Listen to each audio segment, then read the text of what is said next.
ఒకానొకప్పుడు ఒక దట్టమైన అడవిలో ఒక శక్తివంతమైన సింహం ఒక పెద్ద చెట్టు కింద ప్రశాంతంగా నిద్రపోతుంది. సింహం నిద్రపోతూ ఉన్నప్పుడు ఒక చిన్న ఎలుక ఆహారం కోసం వెతుకుతూ అటు ఇటు తిరుగుతూ ఉంది. ప్రమాదవశాత్తు ఆ ఎలుక సింహం యొక్క తోక మీదుగా పరిగెత్తింది. దాంతో సింహానికి మేల్కు వచ్చింది.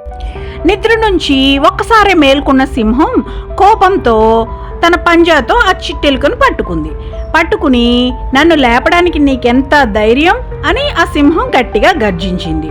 నాకు నిద్రాభంగం కలిగించినందుకు నేను ఇప్పుడు నిన్ను తినేయబోతున్నాను అని చెప్పి ఎలుకను భయపెట్టింది. భయంతో వణికిపోయిన ఎలుక తన ప్రాణాల కోసం వేడుకుంది.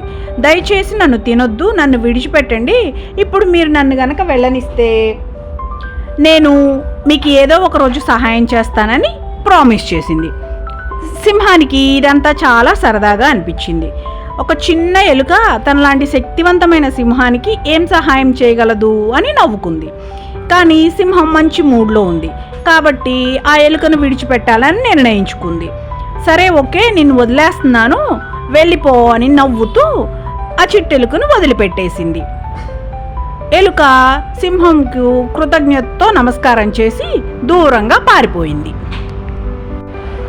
కొన్ని రోజుల తర్వాత సింహం అడవిలో ఒంటరిగా తిరుగుతూ ఉన్నప్పుడు అనుకోకుండా ఒక వేటగాడి ఉచ్చులో పడింది.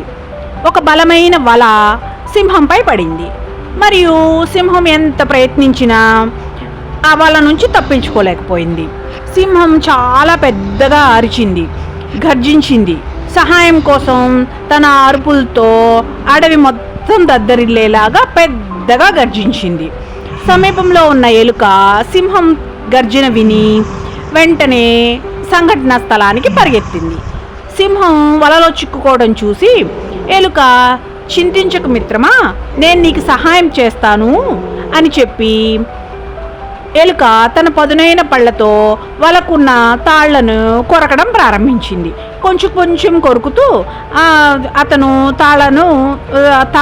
తాళ్లను మొత్తం కొరికేశాడు. చివరికి వల విడిపోయేలాగా నెట్ మొత్తాన్ని కొరికేసి సింహాన్ని విడిపించాడు. సింహం కృతజ్ఞతతో లేచి నిలబడింది. ధన్యవాదాలు ఎలుక, సింహం చెప్పింది. నువ్వు చెప్పింది నిజమే, నువ్వు నాకు సహాయం చేశావు. నేను నీ సహాయాన్ని ఎప్పటికీ మర్చిపోలేను అని చెప్పి తన కృతజ్ఞతను సింహం తెలిపింది. ఎలుక చిరునవ్వుతో చిన్న జీవులు కూడా తమ కంటే పెద్దవాటికి సహాయం చేయగలవు అని జవాబిచ్చింది. ఆ రోజు నుంచి సింహం మరియు ఎలుక మంచి స్నేహితులుగా మారాయి. మరియు ఎల్లప్పుడూ వారు అడవిలో సంతోషంగా జీవించారు. ఈ కథ యొక్క నీతి ఏంటంటే, మనం ఎప్పుడూ ఆపదలో ఉన్న వారికి సహాయం చేస్తే ఏదో ఒక రోజు వాళ్ళు మనకి సహాయం చేయగలుగుతారు. ఈ రోజుకి ఇంతే సంగతులు. మీ కనుక నా వీడియో నచ్చినట్టయితే లైక్ చేయండి, షేర్ చేయండి. ఇట్లాంటి వీడియోలు ఇంకా ఎక్కువ చూడాలనుకుంటే నా ఛానల్ని సబ్స్క్రైబ్ చేసుకోండి. ఈ స్టోరీని ఇంగ్లీష్లో, హిందీలో చూడాలి అనుకుంటే డిస్క్రిప్షన్లో లింక్ ఇచ్చాను, చూడండి. మళ్ళీ నెక్స్ట్ వీడియోలో కలుద్దాం. అప్పటి వరకు బాయ్ బాయ్.